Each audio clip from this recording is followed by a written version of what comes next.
Welcome all. I am Mayur Jagdale आणि आज आपण जो आपला सब्जेक्ट आहे मेंटेनन्स ऑफ इलेक्ट्रिकल इक्विपमेंट त्यामध्ये टॉपिक नंबर 4 म्हणजे testing and troubleshooting of transformer बघणार आहोत. यामध्ये जो आपला ट्रान्सफॉर्मर असतो ते जे काही टेस्टिंगचे जे काही प्रकार असतील ते टेस्टिंग कसं करायचं, त्यानंतर मेंटेनन्स कसं करायचा म्हणजे ट्रबल शूटिंग कसं करायचं, या सर्व गोष्टी आपण या टॉपिकमध्ये बघणार आहोत. त्यामध्ये फर्स्ट आपण त्याचं इंट्रोडक्शन बघू.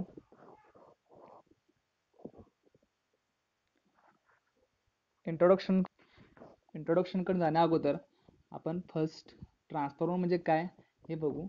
ट्रान्सफॉर्मर म्हणजे काय हे बऱ्याच लोकांना माहीत पण असेल, काही लोकांना माहीत पण नसेल. त्यामुळे आपण एक बेसिक रिव्ह्यू घेऊ ट्रान्सफॉर्मर म्हणजे नक्की असते काय. तर ट्रान्सफॉर्मर म्हणजे काय? Transformer it is a static device, okay, which is used to transfer electricity from one end to another end. To transfer electricity from one end to another end. म्हणजेच एखादं सर्किट असेल तर त्या सर्किटमध्ये ट्रान्सफॉर्मर काय करतो, एका ठिकाणाहून दुसऱ्या ठिकाणी इलेक्ट्रिसिटी वाहून न्यायचं काम करतो. याचा उपयोग काय? समजा एखाद्या ट्रान्सफॉर्मरचं रेटिंग आहे 440 व्होल्ट बाय 11 kV. ठीक आहे. याचाच अर्थ काय, जे काय तुमचं प्रायमरी साईडला 440 व्होल्ट आहे ते तुम्हाला सेकंडरी साईडला काय करून मिळतं, स्टेप अप करून मिळतं. ठीक आहे, म्हणजेच व्होल्टेज या ठिकाणी वाढवून मिळतं. त्यामध्ये दुसरा प्रकार आहे आपला स्टेप डाऊनचा. यामध्ये सपोज तुमचा 11 kV बाय 440 व्होल्टचं काय असेल ट्रान्सफॉर्मर असेल, तर यामध्ये काय असणार आहे, जे काही तुमचं प्रायमरी साईडला व्होल्टेज असणार आहे ते किती असणार आहे, 11 किलो व्होल्ट असणार आहे. आणि सेकंडरी साईडला काय भेटणार तुम्हाला, 440 व्होल्ट. म्हणजे ट्रान्सफॉर्मर काय करतोय, तुमचं व्होल्टेज वाढवून द्यायचं काम करतोय. तसंच ज्या ठिकाणी व्होल्टेज कमी करायचं असेल त्या ठिकाणी स्टेप डाऊन म्हणजेच कमी करून द्यायचं काम करतोय. ट्रान्सफॉर्मरचं फंक्शन कळालं. त्यानंतर आपण जाऊ इंट्रोडक्शनकडे आपल्या सब्जेक्टच्या. तर टेस्टिंग आणि maintenance of testing and troubleshooting of transformer. Introduction बघा काय.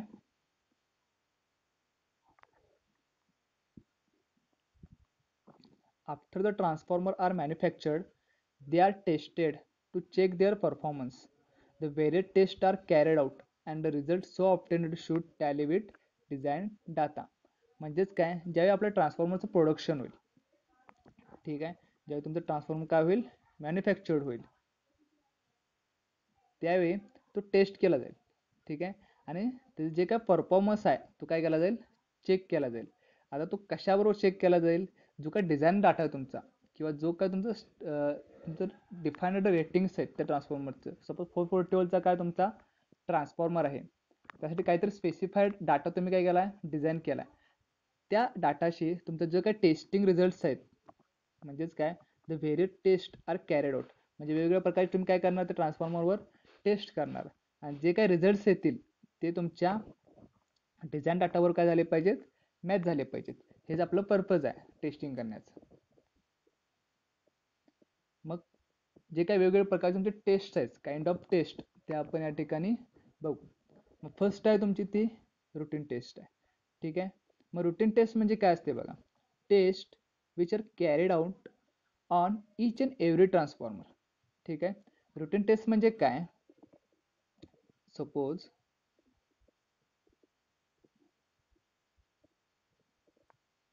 रुटीन टेस्ट म्हणजे काय असते बघा,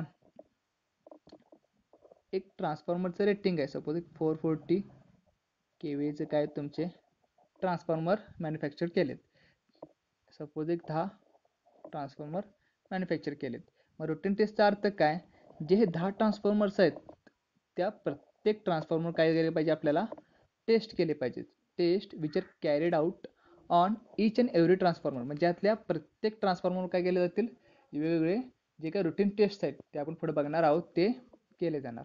रुटीन टेस्ट समजला म्हणजे काय, जे काही ट्रान्सफॉर्मर आपण मॅन्युफॅक्चरिंग करत जाईल त्यातले प्रत्येक एक आणि एक ट्रान्सफॉर्मर आपण काय केला पाहिजे, टेस्ट केला पाहिजे. हा तुमचा काय रुटीन टेस्ट आहे. त्यानंतर सेकंड आहे तुमचा टाईप टेस्ट. ठीक आहे, तर टाईप टेस्ट म्हणजे काय बघा, this test are carried out on few transformers from transformer lot of same design. आता आपण रुटीन टेस्टमध्ये काय करत होतो, ईच अँड एव्हरी ट्रान्सफॉर्मर काय करतो आपण टेस्ट करत होतो. ठीक आहे, मग टाईप टेस्टमध्ये काय करणार, जे काय तुमचे सेम डिझाईनचे ट्रान्सफॉर्मर्स आहेत, सपोज 440 kVचे काय तुमचे 100 ट्रान्सफॉर्मर तुम्ही काय केले, डिझाईन केलेत. त्यानंतर 11 kV साठी काय केलं तुम्ही, एक 100 ट्रान्सफॉर्मर डिझाईन केले. मग 100 मधील एक थोडेफार ट्रान्सफॉर्मर तुम्ही काय करणार, टेस्ट करणार. सेम ह्या 11 kV मधील थोडेफार ट्रान्सफॉर्मर काय करणार तुम्ही, टेस्ट करणार. ह्यालाच आपण काय म्हणतोय, type test. The test are carried out on few transformers from transformer lot of same design. तुमचं डिझाईन काय सेमच आहे, 400 kVचे ट्रान्सफॉर्मर, रेटिंग तुमचे सेम आहेत, स्पेसिफिकेशन सेम आहेत. त्यामधील एक 10 मधील तुम्ही काय करणार, एक रँडमली एक एक एक काय करत जाणार, टेस्ट करत जाणार. म्हणजे एका लॉटमधील एक असं, म्हणजे रँडम तुम्ही काय करणार, टेस्ट करणार. त्याला काय आपण म्हणतो, टाइप टेस्ट. द थर्ड आहे स्पेशल टेस्ट.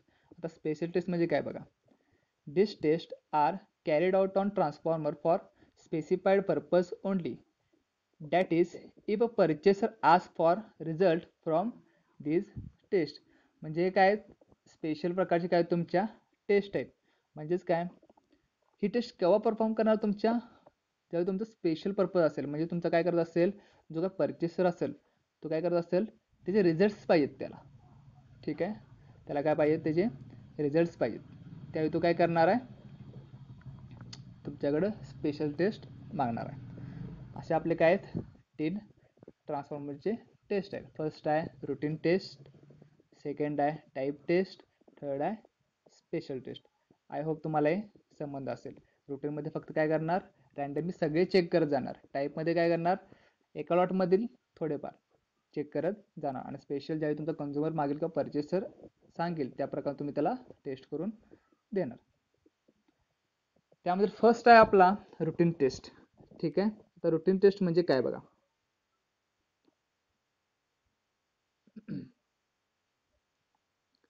रुटीन टेस्टच्या अंदर जे काय आपले वेगवेगळे टेस्ट असतात ते या ठिकाणी तुम्हाला दिलेले आहेत. त्यामध्ये पहिला जो आहे measurement of winding resistance, second आहे measurement of voltage ratio and check of voltage vector relationship, third आहे measurement of impedance voltage, short circuit impedance and load loss, fourth आहे measurement of no load loss and current, त्यानंतर आहे measurement of insulation resistance, त्यानंतर आहे dielectric routine test, last आहे test on load tap changer. आता routine टेस्टच्या अंदर तुमचे काय येतात, डिफरंट टाइप्स ऑफ जे काही वेगवेगळे प्रकारचे टेस्ट ट्रान्सफॉर्मर तुम्ही जे करणार आहे त्या ठिकाणी केलेला आहे. पहिला तो तुमचा मेजरमेंट ऑफ वाइंडिंग रेजिस्टन्स, म्हणजे जे काय तुमचा ट्रान्सफॉर्मरचा वाइंडिंग रेजिस्टन्स आहे तो काय केला जाईल, तुमच्या स्पेसिफिकेशनशी मॅच होतो का नाही हा चेक केला जाईल. त्यानंतर आहे मेजरमेंट ऑफ व्होल्टेज रेशो, म्हणजेच काय तुमचा जो काही व्होल्टेज रेशो असणार आहे V1/V2, ठीक आहे, तो या ठिकाणी काय केला जाईल, चेक केला जाईल. म्हणजेच काय व्होल्टेज रेशो काय झाला पाहिजे, तुमचा ट्रान्सफॉर्मर सपोज कितीचा आहे, 440/11 kV. ठीक आहे, म्हणजे तुमचा V1 आणि V2 जो का तुमचा मॅन्युफॅक्चर होईल तो काय असला पाहिजे, स्पेसिफिकेशनची काय झाला पाहिजे, मॅच झाला पाहिजे. जी काय तुमची स्पेसिफिकेशन असेल त्याबरोबर काय झाला पाहिजे, तो मॅच झाला पाहिजे. ह्यालाच काय म्हणतोय आपण, मेजरमेंट ऑफ व्होल्टेज रेशो. त्यानंतर आहे measurement of impedance voltage, short circuit impedance and low load loss.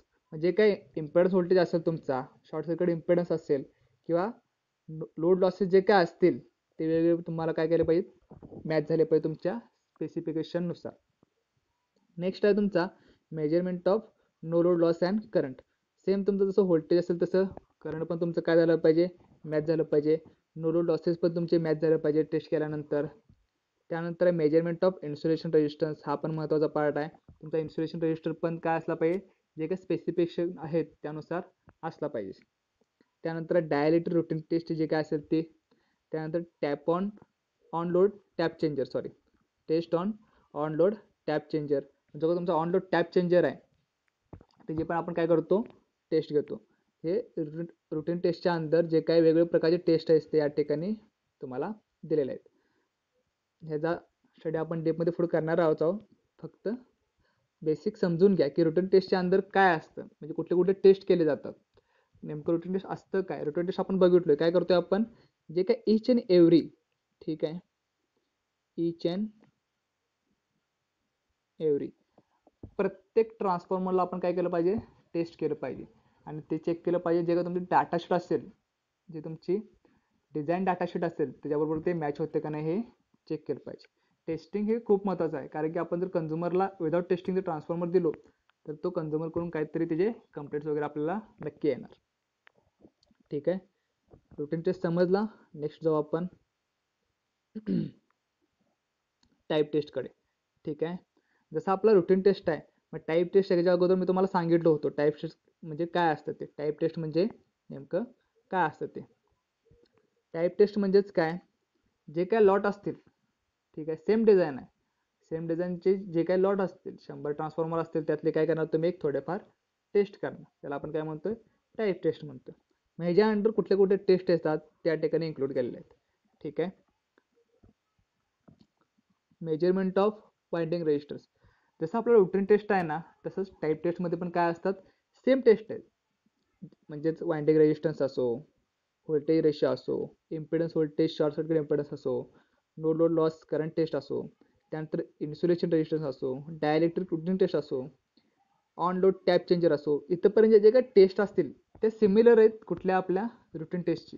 म्हणजे रुटीन टेस्टमध्ये जे काही टेस्ट आपण करतोय त्या सेम आपण कुठे करणार, टाईप टेस्टमध्ये पण करणार. यामध्ये फक्त 2 एक्स्ट्रा ॲड केलेले आहेत आपण, कुठले, temperature rise test and impulse voltage withstand test. त्या ट्रान्सफॉर्मरचं टेम्परेचर राईज आणि इम्पल्स व्होल्टेज विथस्टँड टेस्ट. ठीक आहे, हे क्या 2 टेस्ट मी काय केलेल्या आहेत आपण इन्क्लूड केलेल्या आहेत. फक्त डिफरंट काय टाईप टेस्ट आणि रुटीन टेस्टमध्ये, रुटीनमध्ये आपण सगळे ट्रान्सफॉर्मर चेक करतोय आणि टाईपमध्ये एक थोडेफार टाईपचे ट्रान्सफॉर्मर आपण काय करतोय चेक करतोय. समजलं इथंपर्यंत टाईप टेस्ट म्हणजे काय आहे ते. नेक्स्ट बघू आपण स्पेशल टेस्ट. ठीक आहे, आता यामध्ये कुठले कुठले टेस्ट येतात ते इथे इन्क्लूड केले आहेत बघा. डायइलेक्ट्रिक स्पेशल टेस्ट, त्यानंतर determination of capacitance winding to earth and between winding. Next आहे determination of transient voltage characteristics. Next आहे measurement of zero sequence impedance on 3 phase transformer. Next आहे short circuit withstand test. Next आहे determination of sound levels. त्यानंतर आहे measurement of harmonics of the no load current. असे वेगवेगळ्या प्रकारचे काय special test आहेत. त्यामध्ये फर्स्ट डायलेक्ट्रिक, त्यानंतर capacitor winding to earth, determination of transient voltage. Transient म्हणजे काय, व्होल्टेज तुमचं चेंज होत असेल. ठीक आहे, व्होल्टेज काय होत असेल तुमचं व्हॅरी होत असेल ते आपण चेक करणार. ठीक आहे, त्यानंतर झिरो सिक्वेन्स इम्पिडन्स आपण महत्त्वाचा आहे. त्यानंतर शॉर्ट सर्किट स्टँड, शॉर्ट सर्किटला स्टँड किती करतो ते त्याची टेस्ट असेल. Determination of sound level. त्यानंतर लास्टचा आहे measurement of harmonics on no load current. ते एक पार्ट आहे बघा हार्मोनिक्स. ठीक आहे, हार्मोनिक्स म्हणजे सेम जसं तुमचं ट्रान्झिएंट व्होल्टेज होतं ना तसं सेम हार्मोनिक्स म्हणजेच काय ते, जसं तुमचं ट्रान्झिएंट व्होल्टेज काय करते चेंज होतं व्होल्टेज, तसंच हार्मोनिक्स पण काय होत असतं हार्मोनिक्स करंट असेल. ठीक आहे, हार्मोनिक्स करंट म्हणजेच काय, तो तुमच्या वेव्हफॉर्मला काय करतोय तो डिस्ट्रॅक्ट करतोय. इन शॉर्ट तुमच्या व्होल्टेज वेव्हफॉर्मला काय करतोय तो डिस्ट्रॅक्ट करतो. थँक्यू. समजले जे काही तुमचे टेस्ट आहेत आता आपण घेतलेले, आपण routine test, type test, special test. मग त्यामध्ये रुटीन टेस्ट म्हणजे काय असेल, ठीक आहे, त्यानंतर टाईप टेस्ट म्हणजे काय आणि स्पेशल टेस्ट म्हणजे काय. जे काही टेस्ट आहेत तुमचे, म्हणजे सपोज वाइंडिंग रेजिस्टन्स असो, ठीक आहे, व्होल्टेज रेशो असो, हे आपण डीपमध्ये पुढच्या लेक्चरला आपण बघणार आहोत. फक्त आता बेसिक समजून घ्या की कुठल्या कुठल्या प्रकारचे टेस्ट तुम्ही ट्रान्सफॉर्मरमध्ये करता. ठीक आहे, टेस्टिंग आपण ट्रान्सफॉर्मरचं का करायचं आणि कसं करायचं. का करतो आपण टेस्टिंग ट्रान्सफॉर्मरचं, जे काही तुमचं स्पेसिफिकेशन्स आहेत ट्रान्सफॉर्मरचे ते तुमचे मॅच झाले पाहिजे टेस्टिंग केल्यानंतर. जर मॅच होत नसतील तर तुमचा ट्रान्सफॉर्मर काय होतो फॉल्टी आहे किंवा त्याचं मॅन्युफॅक्चरिंग फॉल्ट आहे. ठीक आहे, म्हणजेच जे काही डिफरंट टेस्ट करतील त्यावरून आपल्याला काहीतरी गोष्टी समजतील. यानंतर आपण काय करणार आहे, हे जे काही टेस्ट आहेत ते इन डेप आपण नेक्स्ट लेक्चरपासून स्टार्ट करू. आय होप तुम्हाला हे तिन्ही पण जे काही टेस्ट आहेत त्याचं बेसिक थोडंफार ते तुम्हाला समजलं असेल. थँक्यू.